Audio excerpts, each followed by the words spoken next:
Move on now to the political row over the latest WikiLeaks cables, which suggest that former Prime Minister Rajiv Gandhi was a middleman for a Swedish company that was trying to sell its jets to India. At that time, in the 1970s, Rajiv Gandhi was an airline pilot. The cables quote a Swedish official in Delhi as saying that Rajiv's family connections were important to get the contract. In the end, the Swedes lost out, but today, nearly 40 years later, the opposition wants a probe, while the Congress is dismissing it as rubbish. Time and again, every defense deal which comes into controversy has some Swedish or Italian connection and some connection with the family. 3 decades ago, some low-ranking official in some mission decides to write an unsubstantiated mail, and we decide to dignify it with the kind of time and space that we are giving to it. Another defense deal is back to haunt the Congress. In the latest expose by WikiLeaks, a 1975 cable from the US Embassy in Delhi quotes a Swedish diplomat as saying that Rajiv Gandhi may have been the main Indian negotiator for Swedish firm Saab Scania when it was trying to sell Viggen fighter planes in the 1970s. The cable goes on to say that Rajiv Gandhi's only association with the aircraft industry, to our knowledge, has been as a pilot for Indian Airlines, and this is the first time we've heard his name as an entrepreneur. We would have thought a transport pilot is not the best expert to rely on in evaluating a fighter plane, but then he has another and perhaps more relevant qualification. But considering that the deal did not eventually go to the Swedish firm, nor does the cable talk of money changing hands, should the Congress worry? Certainly an evidence of the fact that an impression did exist in New Delhi in the 1970s that if anyone wanted to do business with India, you had to come through a particular family. Every time WikiLeaks came out with revelations concerning Indian politics, reactions have been somewhat predictable. Political parties against whom allegations are made usually trashes WikiLeaks, and their political adversaries demand answers. Reactions to the current set of WikiLeaks are no different, prompting many to ask, has WikiLeaks become a matter of convenience, political convenience in India? In New Delhi, Sandeep Hukan, NDTV. And so, is this a storm in a teacup, or is this something that does merit a full-fledged investigation, as opposition parties like the CPI and the CPM are demanding? Well, we have our panel that will join us shortly. You can take part in this debate as well via our second screen app on your iOS or Android devices and vote on the questions that you'd like us to ask tonight. Well, joining us this evening from the Congress Party, we have its national spokesperson and MP, Renuka Chaudhary, from the CPI, National Secretary and MP, Mr. D. Raja, and also former Secretary in the Ministry of External Affairs, Ambassador K.C. Singh is with us. Let me ask Ambassador Singh first.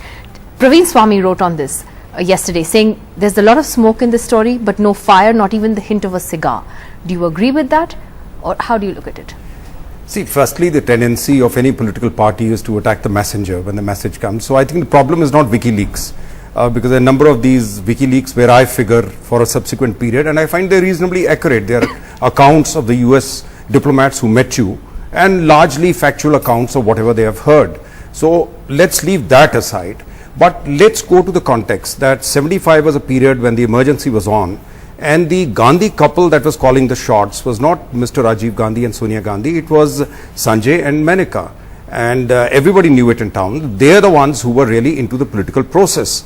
Rajiv Gandhi and Sonia Gandhi were approachable. They were, Tavleen Singh's book gives an account of this. They were sociable, they were meeting their friends, etc. So it's quite possible that in this town, which has all kinds of wheeler dealers, agents, people wanting to get work done, they would have bumped into someone, and they would have perhaps exchanged information on what is happening or what should be bought or not, or planes. It is a fact that Mr. Rajiv Gandhi was very fond of cars, of aeroplanes, etc., etc. It's possible that this exchange has taken place, but he was not a public servant. He was not in the cabinet. Nothing was ever bought by the government. In fact, the deal was struck later by Mr. Morarji Desai when the Jaguar deal was signed. And it was quite obvious to anybody that because of American participation in the Swedish plane, and because we had tested a didn't go nuclear through. device in So 1974. you feel it's more of a storm in a teacup. It's being blown more out. of that, yes, and it blown out of doesn't really proportion? it doesn't merit. It's interesting, but it doesn't merit a full-fledged inquiry or anything. Okay, but Mr. D. Raja, your party has asked for a full-fledged inquiry. You say that a body like the Vigilance Commission, for instance, should look at this matter. But may I ask, what would they investigate? The principal character in this, Mr. Rajiv Gandhi, is dead. This is an incident that happened nearly 40 years ago. The Swedes never got the deal at the end of the day. What would be investigated exactly? Firstly, there cannot be smoke without any fire. Logically, I do not understand, I do not agree. There can be smoke without any fire. That is number one. Number two, there are two issues. One is we have been witnessing scams one after another with our defense establishment. We had witnessed Bofors scam, then we had witnessed coffin scam, submarine scam, now helicopter scam. One after another, these scams are taking place with the defense establishment. It worries not only me, it should worry the entire country. Why it is happening? Why there cannot be any transparent mechanism which can deal with defense deals without middlemen? Even if you employ middlemen, that should be very transparent one. So there is no transparent mechanism. That's what I find. This is number one. Number two, the new revelations are coming, keep coming, and the country like ours cannot close its eyes to whatever appears in the media or whatever appears in the political life, and we will have to respond to it. And as a political party, but what we would you cannot investigate? respond. Mr. Raja, what would you We are not, investigate? Related to power. So we are asking the government to respond. The Prime Minister and the government should explain to the country why these revelations are coming. Is there any veracity? If there is no veracity, government should say. If there is any veracity, government should explain. Okay, what let me take that to actually. Renuka Chaudhary. This is exactly we have been so saying. the CPI, Renuka, is saying that the Prime Minister should at the very least explain what is the context of these WikiLeaks? Is there any truth to this? What is the true story? The Congress has already dismissed this as rubbish.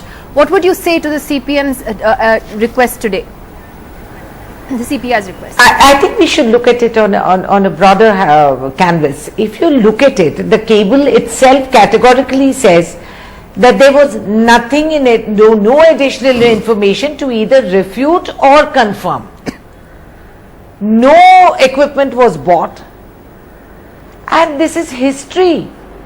And all right, if we are going to take cognizance of this, saying that this Desage man is what he says largely is right as it was articulated earlier, if that is the truth, then nobody wants to look into the fact that what George Fernandez has been accused of.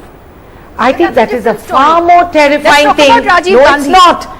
No. We are looking at the broader panorama of what this WikiLeaks. CPI wants an inquiry into a WikiLeaks which is categorically stating that they have nothing to confirm.